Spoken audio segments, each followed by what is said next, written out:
अस्सलाम वालेकुम जी। मेरा नाम डॉक्टर अब्दुल्ला इकबाल है। मैं कंसल्टेंट जनरल सर्जन और हर्निया के अमराज का माहिर सर्जन हूँ।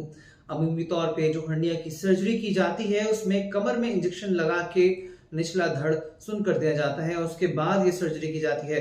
इस इंजेक्शन के बायस अमूमन मरीज को कमर में तकलीफ और दर्द रह सकता है जो कि कई सालों तक भी रह सकता है।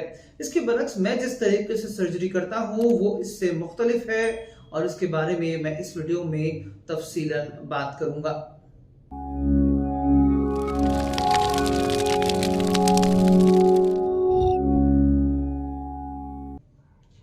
हर्निया की बात करें तो हर्निया वो कंडीशन है कि जिसमें आंत या आंत का कोई भी हिस्सा किसी भी कमजोरी की जगह से बाहर की जानिब आ जाए। हर्निया की कई इकसाम होती हैं। ये इंगुइनल हर्निया हो सकता है जो मसाने के पास से शुरू होके नीचे फोतो तक जाता है। हर्निया अम्बिलिकल या नाफ में से बाहर की जानिब आ सकता है। हर्निया जो है वो पैरा अम्बिलिकल या नाफ के साइड से बाहर की जानिब आ सकता है, या फिर मरीज को इंसिशनल हर्निया हो सकता है कि जो पिछले ऑपरेशन के चीरे की जगह से बाहर की जानिब आ सकता है। इन हर्निया की टाइप्स के बारे में डिटेल से जानने के लिए अभी ऊपर नजर आने वाले लिंक पे क्लिक कीजिए और मेरी इस टॉपिक पे मौजूद वीडियो को जरूर देखें। जैसे मैंने शुरू में जिक्र किया कि हर्निया सर्जरी का जो तरीकाकार है वो ये है कि मरीज की कमर में इंजेक्शन लगाया जाता है कि जिसके बाद मरीज का निचला धड़ सुन हो जाता है। इसके बरक्स जिस तरीके से मैं सर्जरी करता हूं उसमें हम मरीज को लोकल एनेस्थीसिया देते हैं, यानी कि सिर्फ उसी जगह को सुन कर दिया जाता है कि जहां की सर्जरी की जानी है।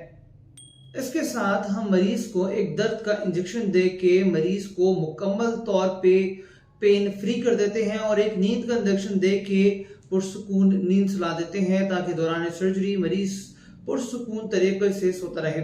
मगर ये वो इंजेक्शन नहीं है कि जो मुकम्मल बेहोशी में दिया जाता है, यानी कि जो जनरल एनेस्थीसिया में दिया जाता है, बल्कि इस इंजेक्शन का असर ऐसा होता है कि मरीज से अगर सवाल किया जाए कि क्या आप ठीक हैं या आप जाग रही हैं, तो वो जवाब देता है कि जी जाग रहा हूं।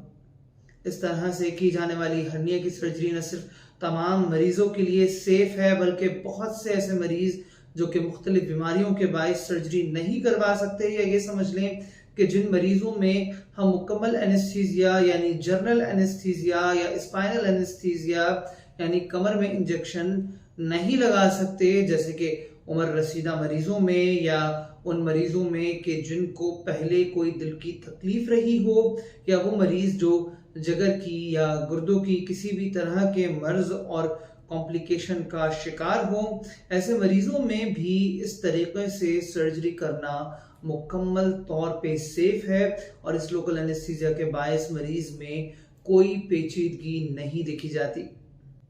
इस तरीके के जरिए की जाने वाली सर्जरीज के कई फवायद हैं, जैसे कि नंबर 1, जो ऑपरेशन के बाद रिकवरी है वो ज्यादा क्विक है, यानी इस किस्म की सर्जरी के कुछ ही देर बाद मरीज अपने पांव पे बगैर किसी पेचीदगी के खड़ा हो सकता है, चल फिर सकता है, वॉशरूम जा सकता है। नंबर 2, इस तरह की सर्जरी में खर्चा कम आता है क्योंकि बेहोशी वाले डॉक्टर की जरूरत नहीं होती और दूसरा बेहोशी की अद्वियात की जरूरत नहीं पड़ती। और सबसे अहम बात यह है कि हम मरीज को जल्द छुट्टी दे सकते हैं और मरीज जल्द वापस अपने घर जा सकता है और अपने काम पे भी जल्द वापस जा सकता है।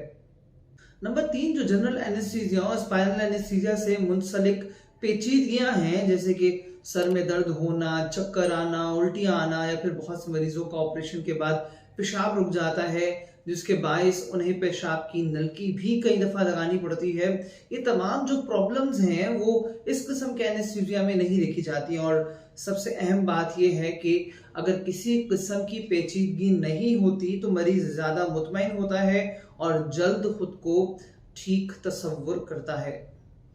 इस सर्जरी के रिस्क की बात करूं तो एनेस्थीसिया से मुंसलिक तो कोई किसी भी किस्म का रिस्क नहीं होता, और जैसे मैंने पहले बताया कि ये मुकम्मल महफूज तरीका है।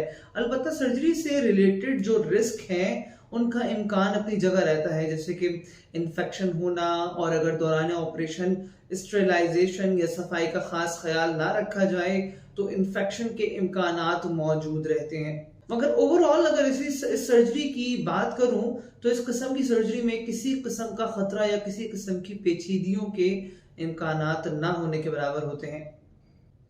अमूमन मैंने देखा है मरीज जान नहीं पाते कि उनको तकलीफ क्या है, और अक्सर मेरे पास इस कंप्लेन के साथ आते हैं कि उनकी नाफ उतर गई है या उनके अंडों में सूजन आ गई है। इसलिए मैं समझता हूं कि आपके लिए ये जानना जरूरी है कि फोतो में सूजन से क्या मुराद है और हर्निया और फोतो की सूजन में क्या फर्क है। ये डिफरेंस जानने के लिए मेरी इस टॉपिक पे मौजूद वीडियो का थंबनेल आपको इस वक्त यहाँ नजर आ रहा होगा, उस पे क्लिक कीजिए और मेरी इस टॉपिक पे मौजूद वीडियो को जरूर देखें।